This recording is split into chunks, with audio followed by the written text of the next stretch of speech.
Cerita anime ini diawali dengan seorang pria bernama Akira yang saat ini sedang berada di kelasnya. Ia terkenal sebagai seorang siswa yang pemalu pendiam karena sifat introvertnya itu. Tak jarang, semua teman-teman sekelasnya pun seringkali menganggap jika Akira tidak ada.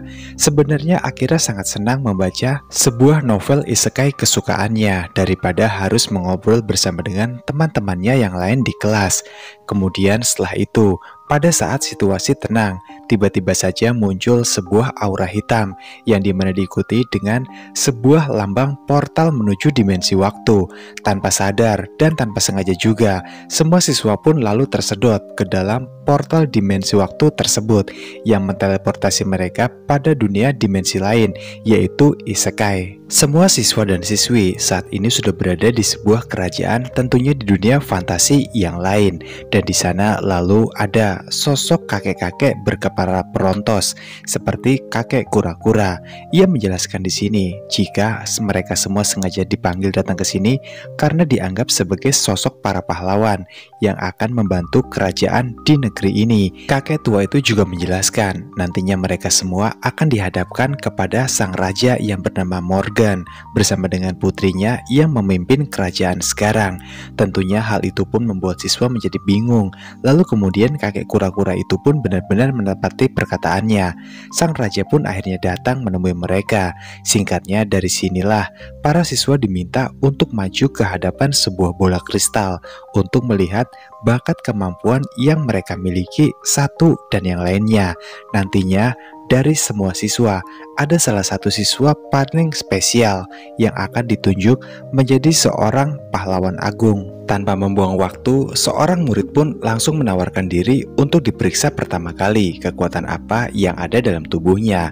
Namun setelah diperiksa tersebut, dari batu kristal itu kemudian muncullah kekuatan yang ia miliki dalam tubuhnya, yang hanya sebuah timer level 1. Ia pun nampak kecewa karena ia bukan pahlawan agung yang dicari. Namun kakek tua menjelaskan jika timer adalah sebuah kekuatan yang sudah cukup baik di negara ini. Satu persatu siswa pun mendekati bola kristal secara bergantian untuk mengecek kekuatan yang ada di dalam diri mereka. Dari kelas mage, kemudian ke knight hingga healer, belum ada sosok pahlawan agung yang dicari sejauh ini. Hingga singkatnya tiba giliran satu untuk mengecek jendela statusnya, yang ternyata ia memiliki status sebanyak 900. Dan karena hal itu juga dikarenakan statusnya paling tinggi di sini, akhirnya ia pun keluar menjadi sosok pahlawan agung yang dicarinya. Kakek tua juga menjelaskan semua siswa yang belum mengecek status mereka juga bisa mengeceknya. Akira pun mencoba untuk mengecek status yang ia miliki. Ternyata berjumlah 1800. Sungguh jumlah yang sangat fantastis. Akira juga heran di sini jika sang pahlawan hanya memiliki status sebanyak 900. Apa julukan untuk dirinya yang memiliki status sebanyak 1800? Kemudian, salah satu teman Akira pun memintanya untuk juga mengecek kekuatannya di hadapan bola kristal. Tentunya di sini Akira pun bingung dan ia pun sedikit menolak karena sebenarnya kekuatannya sungguh melampaui batas seperti ini, dan ia juga curiga kepada Raja Morgan dan juga putrinya yang sepertinya jika mereka berdua memiliki niat terselubung atau niat jahat kepada semua pahlawan yang mereka undang ke sini. Juga ditambah lagi ceritanya tentang melawan Raja Iblis belum tentu bisa dipastikan kebenarannya. Akira pun harus berhati-hati. Tapi jika ia menolak, sungguh bukan pilihan yang tepat untuk saat ini ia pilih. Kemudian di sana Akira melihat ada sebuah kekuatan menghilang yang levelnya sudah sangat jauh melampaui batas. Tanpa ragu ia segera mengaktifkannya. Seketika itu juga teman-temannya dan juga semua orang lain yang ada di sana sama sekali melupakan dan tidak menyadari kehadiran Akira yang ada di tempat tersebut, sehingga ia pun tidak mengecek semua kekuatannya di hadapan bola kristal itu. Sewaktu semua siswa dipersilahkan untuk beristirahat di tempat yang sudah dipersediakan. Kemudian Akira yang mengikuti mereka semua dari belakang tanpa diketahui oleh siapapun. Ia menyadari jika tempat ini banyak dipasang CCTV sehingga pergerakan dari para siswa mudah dipantau oleh Raja Morgan. Akira memutuskan pada akhirnya untuk menginap sementara di sebuah kamar tua yang dimana di sana banyak sekali tersimpan perlengkapan perang. Singkatnya, Akira pun menemukan sebuah baju assassin sesuai skill yang ia miliki saat ini. Tanpa ragu, ia segera menggunakan baju assassin tersebut dan ia pun mulai mencari tahu fakta sebenarnya yang tersembunyi di balik negeri ini. Ia kemudian menyelinap diam-diam masuk ke kamar Raja Morgan dan mendengar percakapan Raja Morgan bersama dengan putrinya. Morgan di sini meminta pada putrinya jika jangan sampai ada orang yang masuk ke dalam ruangan ini. Jika tidak, rencana mereka semua akan kacau. Walaupun di sini Akira belum tahu pasti apa rencana dari sang raja, tapi ia sadar jika semua ini ada yang janggal dan pastinya tidak baik untuk teman-temannya. Akira berniat untuk menghabisi saja langsung Raja Morgan. Namun sang penulis anime pun menjelaskan jika ia menghabisi Raja Morgan sekarang, pastinya secara otomatis anime ini akan segera tamat di episode 1 saja. Pada akhirnya Akira pun mengurungkan niatnya tersebut. Keesokan paginya, Akira pun langsung memutuskan untuk menyelinap masuk ke dalam ruang makan. Karena perutnya merasa lapar, ia pun mengambil beberapa roti untuk sarapannya pagi ini. Di sana Akira pun berniat menceritakan semua rencana jahat dari Raja Morgan kepada semua teman-temannya. Tapi ia yakin jika ia bercerita sekarang, pasti tidak akan ada satu temannya pun yang akan mempercayai ucapannya. Sebagai seorang pahlawan agung, Sato pun di sini berkata pada semua teman-temannya yang lain agar sebaiknya mereka patuh dan mengikuti semua apa yang dikatakan oleh Raja Morgan. Semua teman-temannya pun yang merasa jika Raja Morgan adalah sosok yang sangat diplomatik. Pada akhirnya mereka pun setuju untuk membela mati-matian kerajaan ini, terutama Raja Morgan. Lalu para siswa pun dikumpulkan di suatu tempat untuk mengikuti sebuah latihan. Di sana sudah berdiri seorang pelatih bernama Mitrai yang merupakan komandan kesatria di tempat itu. Mitrai pun di sini berkata pada semuanya jika selama kurang lebih 1 bulan ke depan mereka semua akan dilatih oleh Mitrai. Pada saat Mitrai sedang berbicara dengan semua siswa yang ada di sana, di sisi lain, Akira ternyata menyelinap untuk mendengarkan semua pembicaraan tersebut dari balik pintu. Hingga singkatnya, Mitrai pun menyadari keberadaan Akira di sana. Ia pun segera menyuruh Jill bawahannya untuk menggantikannya sementara waktu. Sementara itu, Mitrai pun saat ini sedang mencari keberadaan Akira. Setelah bertemu, Mitrai langsung menegur Akira. Sontak hal itu pun membuat Akira sangat terkejut, karena bagaimana bisa sosoknya saat ini diketahui keberadaannya oleh Mitrai, karena Akira yang sedang menggunakan sebuah teknik penghilangnya tadi. Semua itu dikarenakan Mitrai memiliki mata yang sangat spesial hingga dirinya pun bisa melihat perubahan suhu secara visual. Akhirnya di sini karena mereka sudah mengetahui rahasia satu sama lain, pada akhirnya mereka pun sepakat untuk tidak membocorkan hal ini kepada sang raja.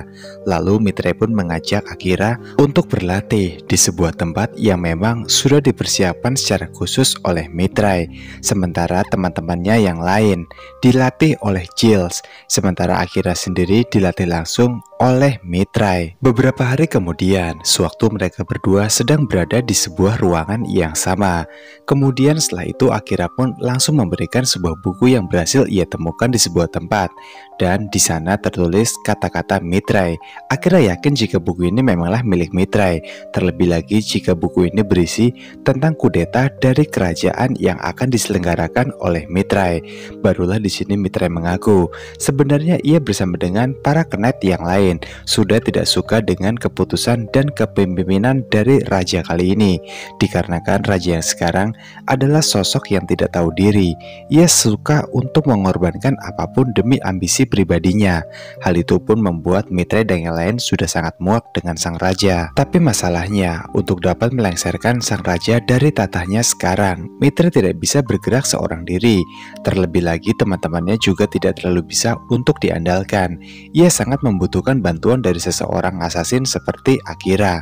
Akira yang awalnya menolak, tapi dikarenakan ini menyangkut demi negeri ini, pada akhirnya ia pun setuju. Menurut Akira, jika ia bisa berbuat baik juga dapat membantu banyak orang di negeri ini. itu artinya akan memudahkan kepulangan Akira ke dunia asalnya suatu hari nanti. Beberapa hari kemudian, para siswa pun langsung dikirim masuk ke dalam sebuah dungeon sebagai misi pertama mereka. Semua orang pun nampak antusias dengan kedatangan para pahlawan yang memang dipilih untuk datang ke dunia ini. Namun di lain sisi, ternyata ada seorang wanita yang nampak memandang sinis ke arah Akira. Entah apa penyebabnya, Akira pun tidak tahu. Tapi dirinya penasaran, langsung diam-diam menyelinap hingga tanpa disadari oleh wanita itu, Akira saat ini sudah berada tepat di belakangnya. Yang kemudian Akira pun bertanya, kenapa ia memandang sinis kepada semua orang. Wanita itu terus berkata lantang kepada Akira jika apakah dirinya tidak tahu upaya pengorbanan apa yang telah dilakukan oleh sang raja untuk dapat memanggilnya ke dunia ini. Tentunya Akira sama sekali tidak mengetahui hal itu.